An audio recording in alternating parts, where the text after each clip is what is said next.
So when they were checking me in, they told me I had to sign the form. And I had the pen in my hand, and I was looking at the form. And I knew what I had to do, and I couldn't get my hand to move.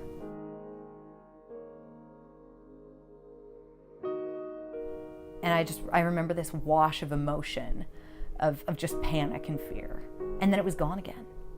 It just went away. Because it was like my brain wasn't actually fully processing information. I was known jokingly in my office as like the fire-breathing red dragon, where it was I just wanted anything to advance my career and to make things better. I was constantly learning. I was always trying to improve. I had a 10-year plan that had me, being director and VP, and I was always moving towards that goal. We were already down by 6 runs or something like that. Not our finest game. I hit the ball to shortstop. It was a piddly little hit that didn't really do anything.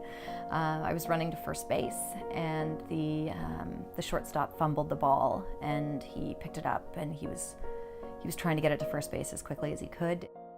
As I was running to first, my first base coach, I heard her go, because she could see it coming. And then I remember waking up on the ground.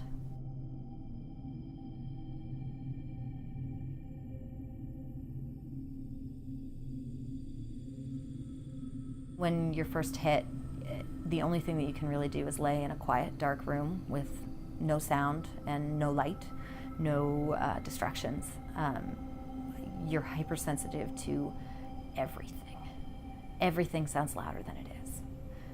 You're also prone to nightmares. So anything that you take in, any new information, your brain twists and turns and makes it scary. There was talk of post-traumatic stress disorder. At that point, I was having nightmares almost every time I closed my eyes, and it was always something to do with my head. I was never hit in the head with a baseball in my dream, but I was hit with a shovel.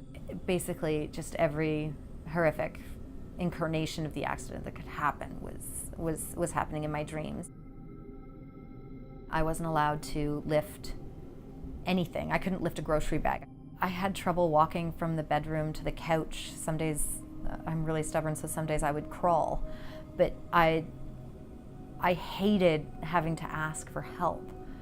And so oftentimes I would push myself to try to do things, and I would push myself too hard, and it would result in a terrible, terrible headache, or it would result in me having to not do anything for the next full day because I had wasted myself the day before.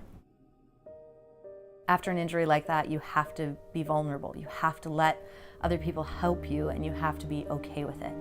You have to learn to rely on the people around you, and you have to learn who you are and what you're made of. I was being told I may not be able to go back to my job. And so much of who I was before the accident was my job. And when I defined myself as a person, it was that I was independent and that I was creative and that I loved words and I loved writing.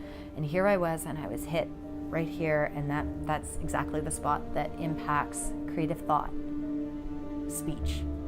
It was all of the things that I used to define myself, gone or altered, and they may not come back. In the same way that, I want to excel at anything that I do, I wanted to excel at recovery, because they kept saying, you may not get better than this. This may be as good as you're going to get. There was some part of my brain that would activate and say, no, that's not good enough. I will continue to get better, and I'll do whatever it takes to do it. The pressure that I was putting on myself was immense. And I spent a lot of time trying to seem tough. For some reason, that was a real big thing in my early 20s. I didn't want anybody to see me cry, and I didn't want any cracks in the veneer. I wanted to seem like I always had myself together, and that no matter what was thrown at me, I could handle it without any help from anyone else. That baseball to the head changed my world. It changed my life, and it changed who I was. I am a better friend. When I am with you, I am right there with you. It's the same with my family. I take a pause. Yes, I'm still driven. I still care about my career and I still have a plan for where I'm going in the future. But I'm much more likely to take a breath and appreciate who I am, who I'm with, and what makes me happy right now.